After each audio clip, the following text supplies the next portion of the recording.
ndayikeje kaze muri ano makuru twabateguriye nayo akaba yubakiye ku ngiro nkuru zikurikira. Ku civugo uruhara rw'umukenyezi mu guharanira agateka n'ubutungane budakumira hahimbajwe kuri uyu wa mbere umunsi mpuzamakungu wahariwe agateka k'umukenyezi. Ibirori bikaba vyabereye Igitega bitewe iteka n'umukuru w'igihugu Evariste Ndayishimiye, akaba mu ijambo yashikirije yasavye abakenyezi kugira uruhara rudasanzwe mu gukomeza ingo zabo. Murabikurikira mu ntango y'ano makuru. Muravugwa mu makungu naho igihugu ca Iran kirabandanya gutera ibihugu bigenzi vya Leta Zunze Ubumwe za Amerika, kikaba cateye kuri uyu wa mbere ibisasu bikomeye cane vyahitanye umuntu umwe. Navyo nyene muraza kubikurikira muri ano makuru.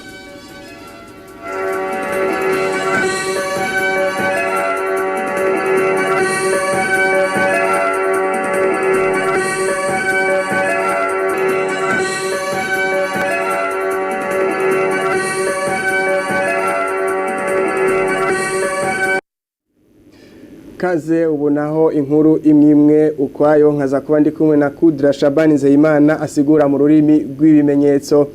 Abakenyezi bahamagarirwa kugira uruhara rudasanzwe mu gukomeza ingo zabo. Ako kamo bagatewe kuri uno wa mbere n'umukuru w'igihugu cy'u Burundi Evariste Ndayishimiye hari mu birori byo guhimbaza umunsi mpuzamakungu wahariwe agateka k'umukenyezi. Ibirori vyabereye ku mugwa mukuru wa politike Igitega. Ni inkuru ya mugenzi wacu Dieudonne Ndacayisaba yabikurikiranye. Ibirori vyo guhimbaza umunsi mukuru mpuzamakungu hariwe umukenyezi vyabereye ku kibuga Ingoma kiri ku mugwa mukuru w'intara ya Gitega. Bikaba vyatangujwe ni defile ndende yakozwe n'abakenyezi bakorera mu bisata vy'ubuzi butandukanye. Eka n'abakenyezi bari mu gisata cy'umutekano no kwivuna abansi nabo nyene bakaba bifadikanije n'abandi bakenyezi muri ivyo birori mu kugira idefile.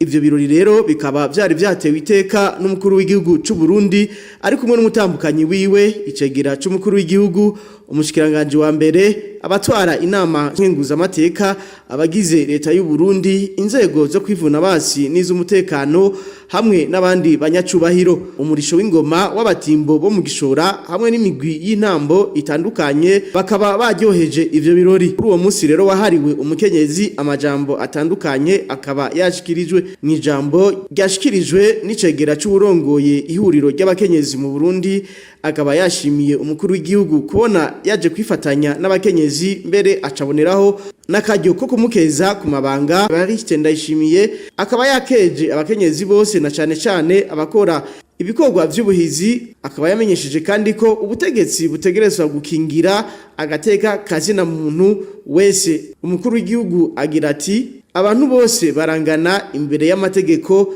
yaba umugabo canke umukenyezi. Umukuru w'igihugu rero yaboneyeho gusaba abarundi bose kugira ingo zikomeye zisenyera ku mugozi umwe. Nayo umukenyezi akaba yahamagariwe gufata iya mbere mu gukingira urugo. Abakenyezi muba ba mbere mu gukingira urugo, muba ba mbere mu gukingira urugo, kuko burya mworaba neza mugasesangura ibintu vyinshi vyonona muzosanga biri biva mu bakenyezi. Nimwaba mushaka ko ingo zikingirwa, ni mwebwe abakenyezi ubwa mbere. Iyo umukenyezi afata neza urugo, genda musome muri Bibiliya mu gitabo c'imigani, umukenyezi w'inyerebutsi, umukenyezi w'umuhizi, umugabo ng'umutima wiwe uguma kuri we. Mugabo umugore gito, umugabo wiwe umutima wiwe woza kuri wewe gute? Muri ivyo birori rero kabaye n'akaryo ko guha agashimwe abakenyezi b'intwari mu kwitaho abandi, duhereye ku mutambukanyi w'umukuru w'igihugu Angeline Ndayishimiye. Akaba rero yaronkejwe ako gashimwe kubw'ibikorwa vyiza akora mu kwitaho abakenyezi, aha na cane aho yitaho abakenyezi bafise ingwara yo mu kigo hamwe n'abakenyezi babuze uruvyaro. Tukiri mu bijanye ni uwo munsi mukuru, abakenyezi baganiriye na bagenzi bacu hano i Bujumbura bavuga ko mu guhimbaza uwo munsi mukuru babanza kuzindukira mu mirimo yabo ya misi yose. Felix Kwizera yaciye mu bibanza bitandukanye atubwira uko yabisanze. Umunsi mukuru mpuzamakungu wahariwe abakenyezi ngo waje hageze kuko abakenyezi batahuye ico barico bituma bagira ijambo. Aba bakenyezi babadandaza bavuga ko uwo munsi mukuru watumye abakenyezi batahura ko nabo bashoboye. Nkuko abakenyezi bari basanzwe ari abo gusumirwa bakamenya yuko umugabo ari we ashobora gukora ibintu byose, ariko twatahuye ko muri uwo munsi mukuru natwe twahawe ijambo tukemererwa gukora ibikorwa mu nzego zitandukanye.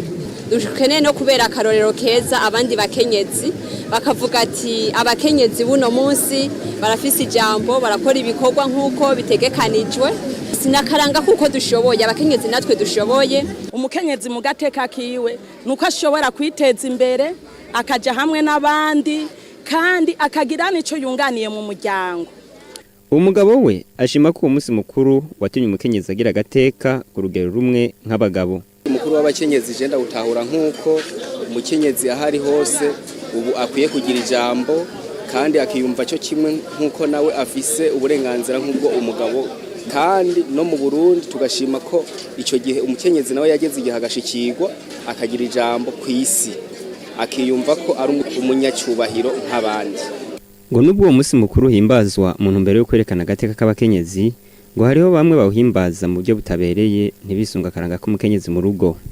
Hariho abawuhimbaza rupfasoni, indero mu bakenyezi nk'uko twarezwe batubwira ko umukenyezi ari kirumara mu muryango.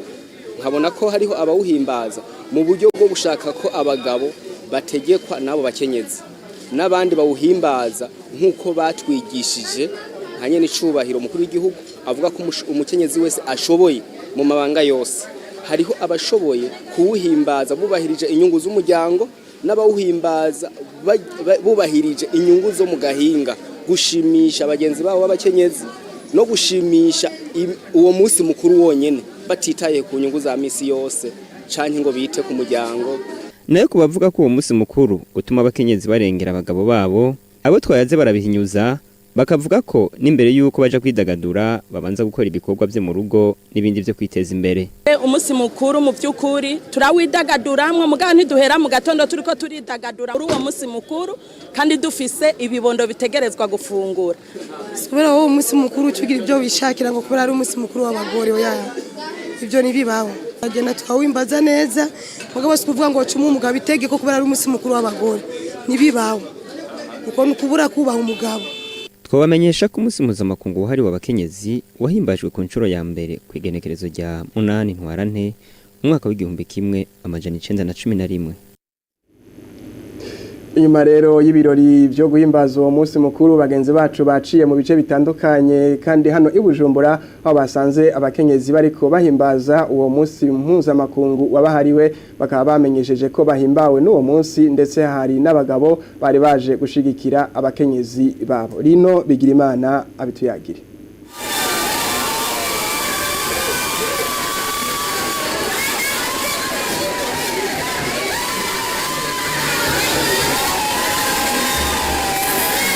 Uwo ni umunezero w'abakenyezi bari mu bunywero butandukanye aho bafatiye urukanywa bigina umunsi mukuru mpuzamakungu hariwe umukenyezi, aho hari muri zone Kanyosha ku kirabo bita ku mubano. Abo bakenyezi bakaba bavuze ko banezerwa no guhimbaza uwo munsi.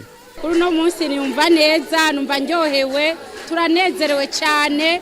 Ahubwo umuntu yiyumviye kusha uno munsi mukuru w'abakenyezi yagize neza cyane. Ndanezerewe cyane n'uwo munsi mukuru w'abakenyezi. Nta kuntu noronka ndabivuga. Ndanezerewe cyane rwose. Twitanze turitanga ubwo bwose dushoboye. Uwo munsi turawuhimbaza. Atangorane, atankeka, tutajugumira. Niyumva neza ndaryohewe cyane kino tariki. Musi w'abakenyezi natwe uwo munsi turiyumva cyane ko turyohewe, ubu dusigaye turi kirumara mu muryango. Mutakoze munangize ariko kubw'Imana ndacyahagaze, saramare ko kubanye simisi bamenyesha ko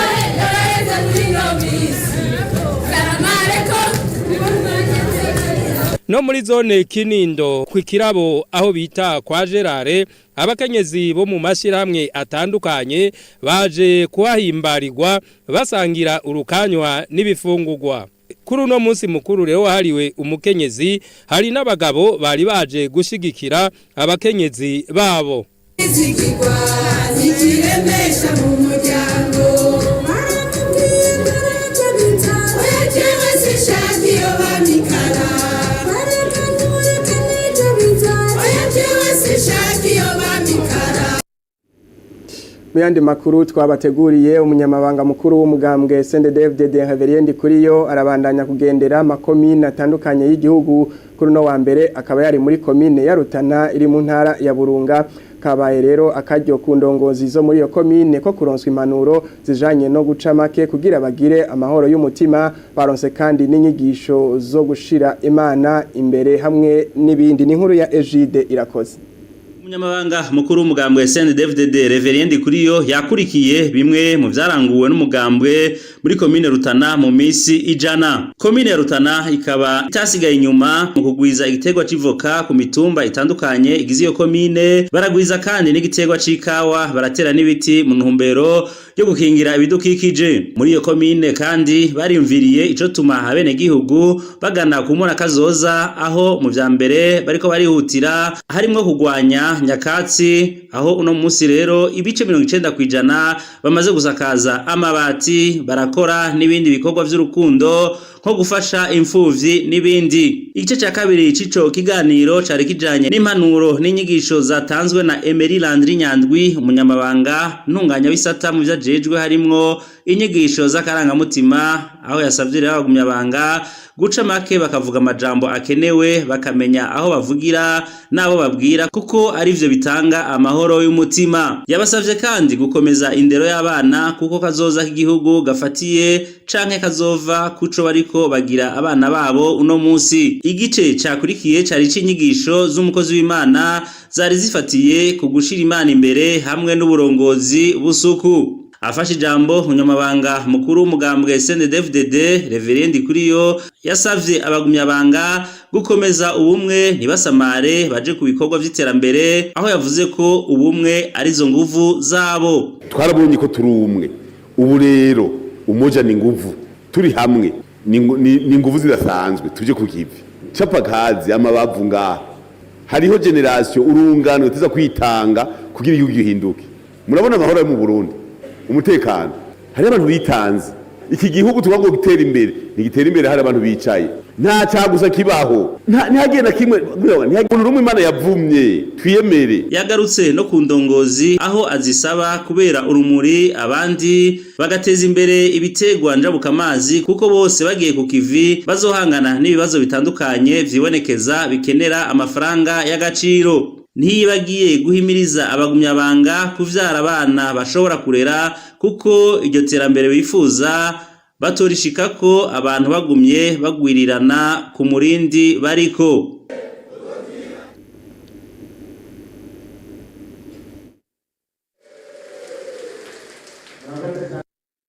Ubu naho dutandukire avugwa mu gisata c'inkino kuri uyu wa mbere hano i Bujumbura mu kigo c'ubuhinga bigishirizamwo umupira w'amaguru hatanguye inyigisho ku bamenyereza babigeme n'abakenyezi bakina umupira w'amaguru kugira ngo babahe imbono zuko boshobora kwibeshaho bisunze uwo mwuga bagateza imbere n'igihugu. Elize Niyubahwe umunyamabanga mukuru w'ishiramwe ry'umupira w'amaguru mu Burundi akaba yamenyesheje ko abamenyereza babigeme n'abakenyezi bagiye kwiyongera mu Burundi, ivyo bikazotuma n'umupira w'amaguru w'abigeme utera imbere. N'inkuru ya Staninzi gamwe nayo.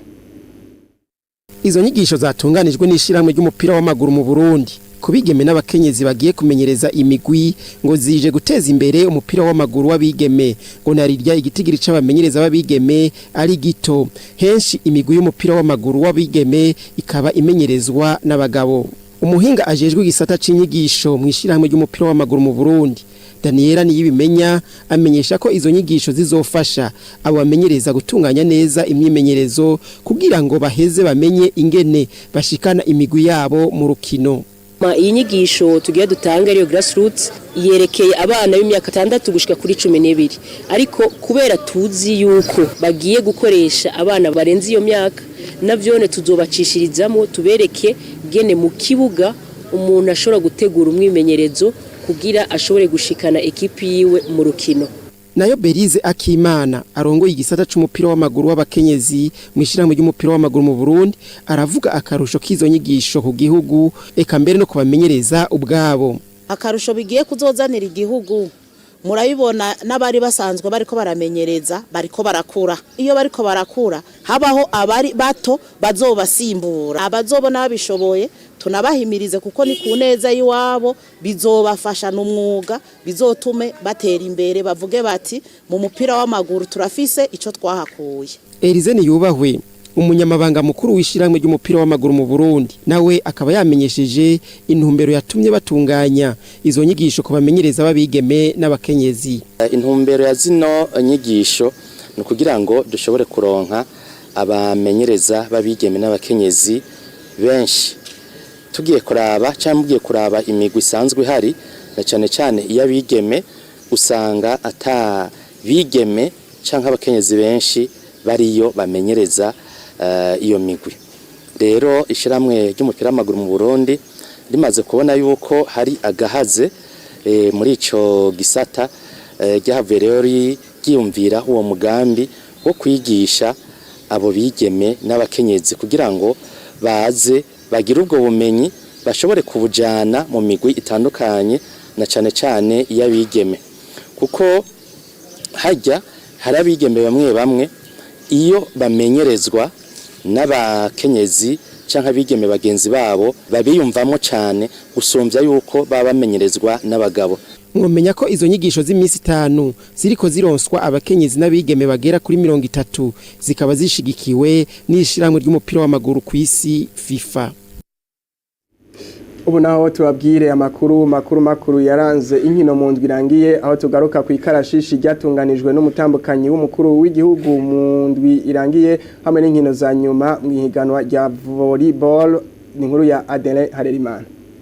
Amakuru y'inkino yaranze indwi dusozereye tuyahere ku myimenyerezo yo kwinonora imitsi yatunganijwe n'umutambukanyi w'umukuru w'igihugu Angeline Ndagishimiye ikaba yabereye mu gisagara ca Bujumbura.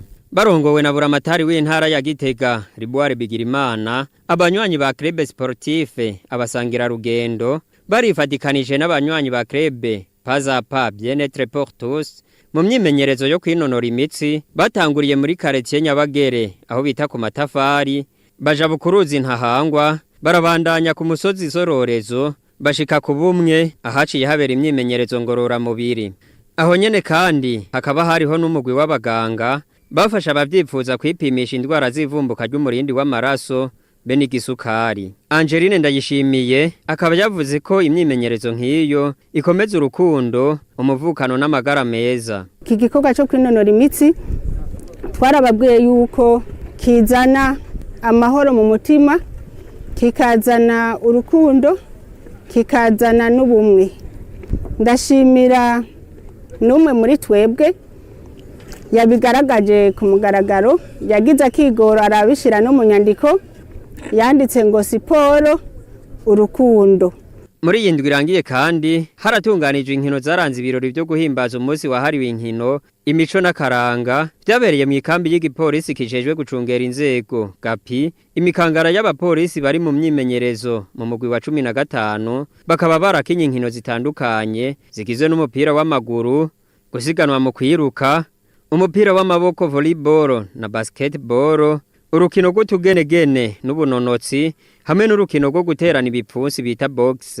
Amakuru y'inkino yaranze indwi dusozereye tuyarangirize mu nkino zabaye mu rukino rw'umupira w'amaboko handball aho kuri uyu w'Imana hakinywe inkino zo gusozera ihiganwa ku rwego rw'igihugu. Ku ruhande rw'abahungu umugwi SOS abo bambaye umwambaro utukura batsinze Brothers abo bambaye umwambaro wera ibitsindo 33 kuri 30. Ku ruhande rw'abigeme naho umugwi wegukira igisirikare c'u Burundi Muzinga abo bambaye umwambaro usa n'ikiyoba batsinze Sisters abo bambaye umwambaro wera ibitsindo 23 kuri 18. Ni mu gihe mwihiganwa ry'abakiri bato umugwi Intwari abo bambaye umwambaro wera batsinze Avenir abo bambaye umwambaro usa n'icatsi kibisi ibitsindo 33 kuri 29.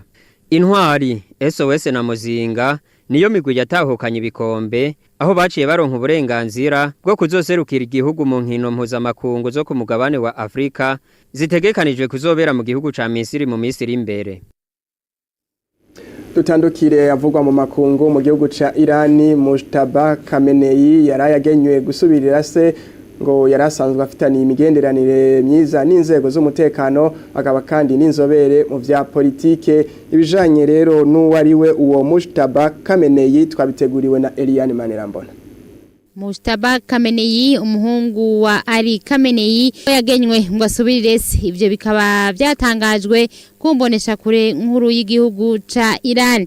Iyo nkuru ikaba yasomwe ijambo kurindi aho haciye herekanwa n'amasanamu y'abanya-Irani banezerejwe n'iyo nkuru mu gisagara ca Tehran hakaba haciye haba imyerekano yo gushigikira iyo mboneza nshasha aho abayitavye bari bafise amadarapo y'igihugu ca Irani n'ifoto ya Mujtaba Khamenei.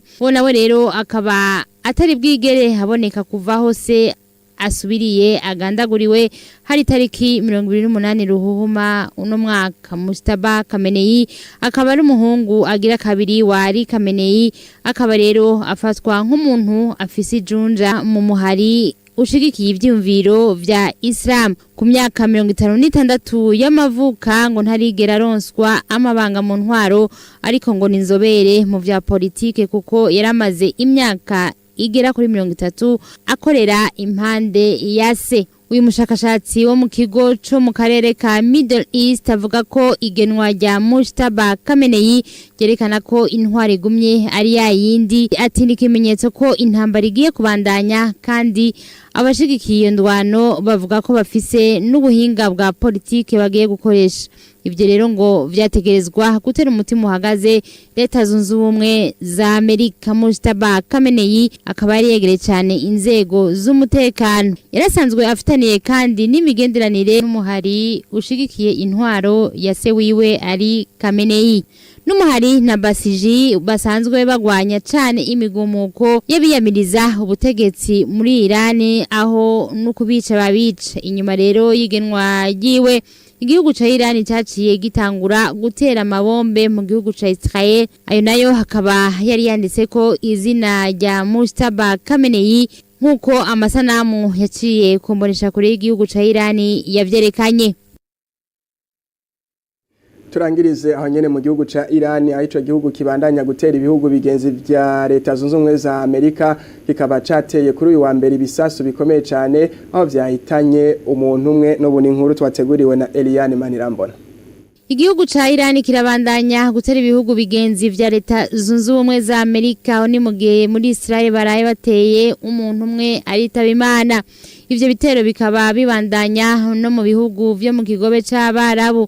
Kuri uyu wa mbere ivyo bitero birabandanya mu gihugu ca Kuwait, Qatar no mu gihugu ca Arabia Saudite. Igihugu ca Iran kikaba gitera cyane ahari bibanza Leta Zunze Ubumwe za Amerika gifisemwo inyungu hamwe rero n'inyubako.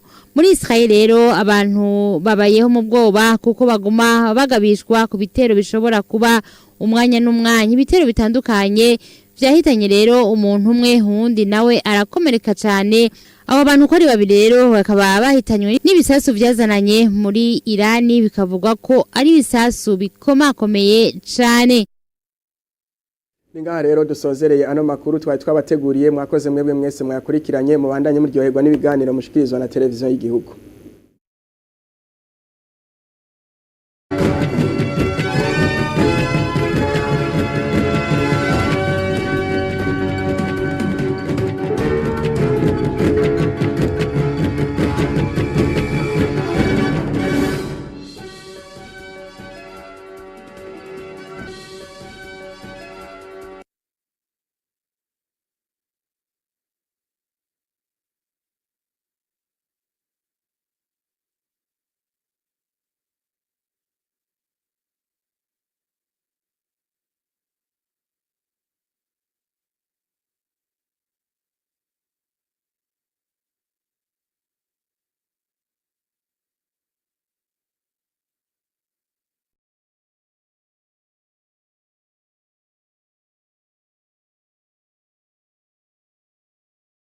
maze iminsi twumva abagabo bidodomba ngo abagabo mu gahinda